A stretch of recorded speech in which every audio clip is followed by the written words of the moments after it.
Hello everybody, welcome back. Today as well we have got you another video, and in this video I'll show you how you can deposit money in stake with credit card. But before that, please do make sure to like our video, subscribe our channel, and yes, without any further delay, let's get started.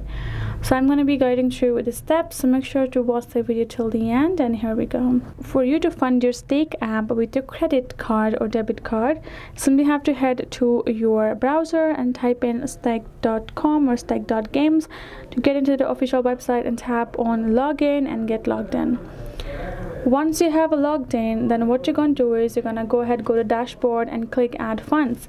From there, select either AUD balance or USD balance according to your preference. Then you can also click through to your balance page via the wallet icon as well. But once you have done that, you're going to simply tap on the deposit amount and add in the desired amount.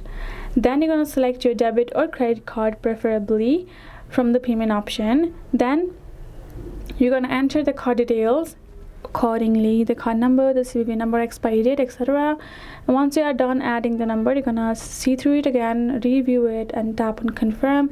Your deposit will be confirmed and you will receive in your balance. You can check it out afterwards whether you have received it or not, and that is basically it. So hope this video helped. Thank you so much for watching. I'll see you guys in our next video.